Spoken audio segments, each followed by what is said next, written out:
황금언론법 대표 박현입니다. 오늘은 2025년 1월 24일 오은역입니다.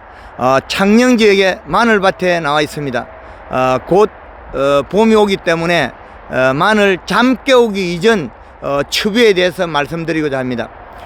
지금 이 뒤에 있는 마늘밭에 곧이어서 잠 깨우기 전 단계의 비료, 그러면 겨울에 우리는 추비를 해야 된다는 말씀입니다.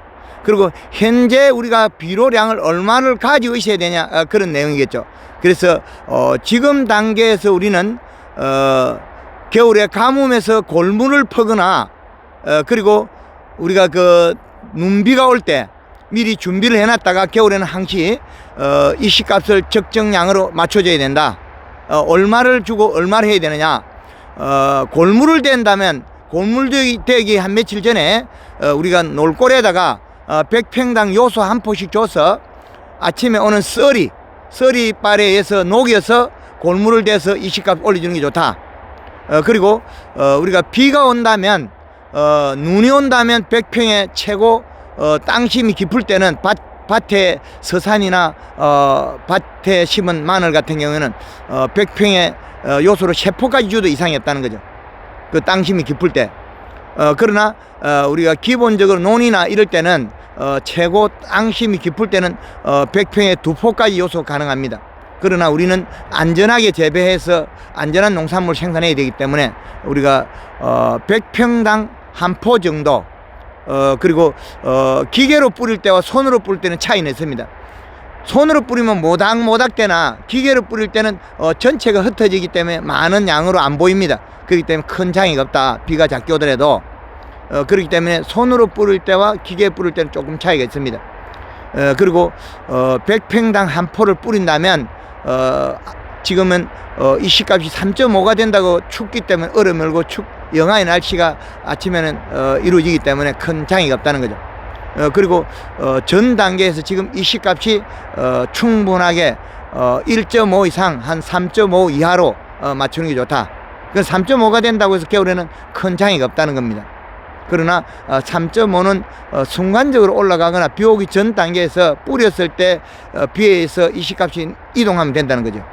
그래서 지금 단계는 충분한 전 단계, 우리가 그 구정 전후로 해서 이제 1월 15일 겨울의 중심에서 벗어나서 이제 곧 봄비가 오는 단계로 들어서기 때문에 추비를 미리 해두는 게 생경에는 큰 다소화할 수 있는 포인트다.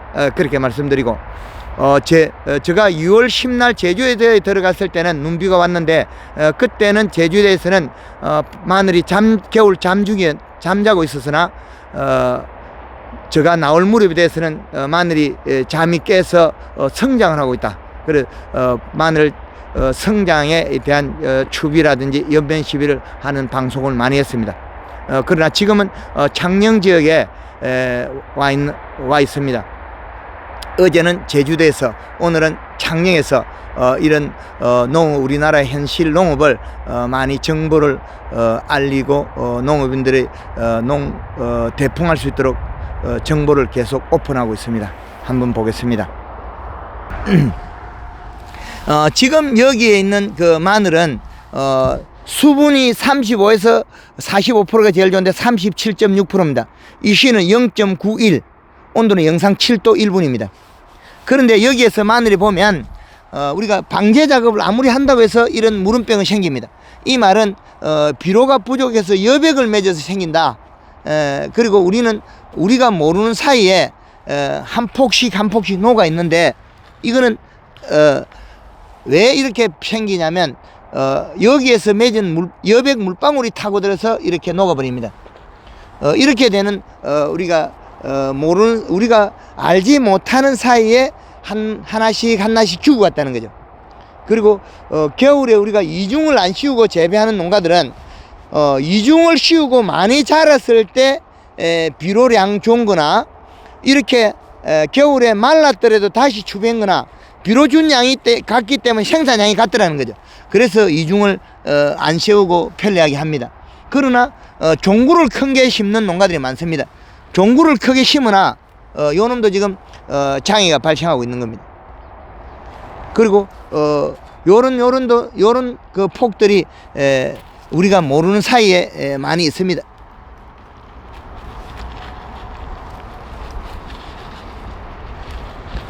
이런 뿌리가 깊게 박여 가지고 안 뽑히는 것도 있는데, 그러면 요 여백이 타고 나가서 성체는 죽어가나 뿌리는 뻗어 있다는 거죠. 그래서 작물이 우리가 많이 방제를 한다고 해서 균일하게 그 생육이나 환경이 그렇게 되지 않는다는 거죠. 그렇기 때문에 그거는 희비량에서 결정하는, 질병을 결정하는 게 많다는 거죠. 이런 걸 보면 뿌리는 살아 있으나 지상부에서 여백을 맺어서 요 상단에서 무름병을 하는데, 이 무름병의 원인은 비료량이 작아서 그렇습니다. 비료량을 그러면 우리가 방제 작업을 아무리 철저해도 지금 여기에는 보면 여기 그 방제기가 다닌 그 표가 납니다. 이런 데는 표가 안 나는데 방제기를 사용해서 방제 작업을 했는데, 그럼 이 아래는 충분한 약이 갔으나 역시 이런 무름병, 여기도 무름병.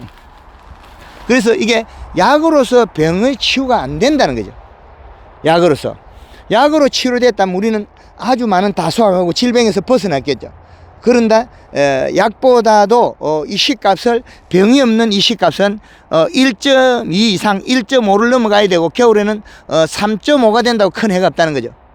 그래서 이 시값을 충분하게 해야 되는데, 우리가 비료를 줬을 때 용탈이 잘 된다. 그래서 이 농가처럼 두덕을 좀 높게 만들어야 됩니다.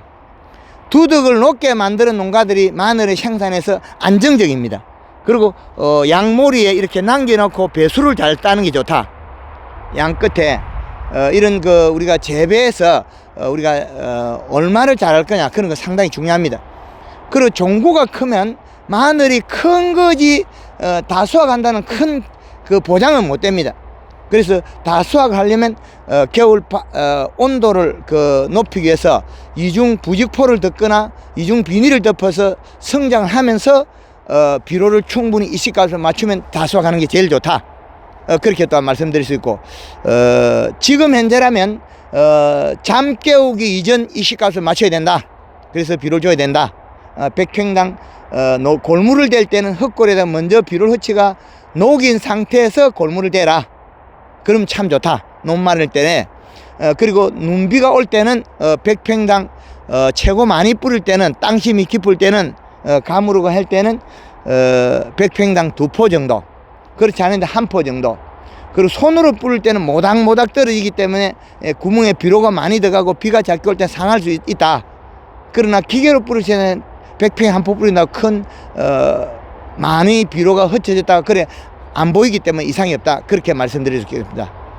그리고 지금 현재라면 우리가 겨울에 뿌리를 많이 뻗치고 잎이 진녹색으로 변해야 더 좋다. 그런다면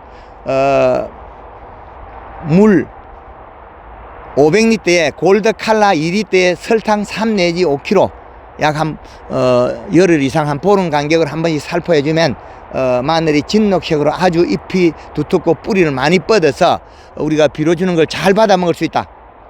그렇게 또 말씀드릴 수 있고, 물 20리터에 80cc에 설탕 120g에서 200g 정도 양을 해주면 좋다. 그렇게 또 말씀드리겠습니다. 창녕 지역에서 마늘밭에서 현장 소식을 전해드렸습니다. 황금알농법 대표 박현입니다. 감사합니다.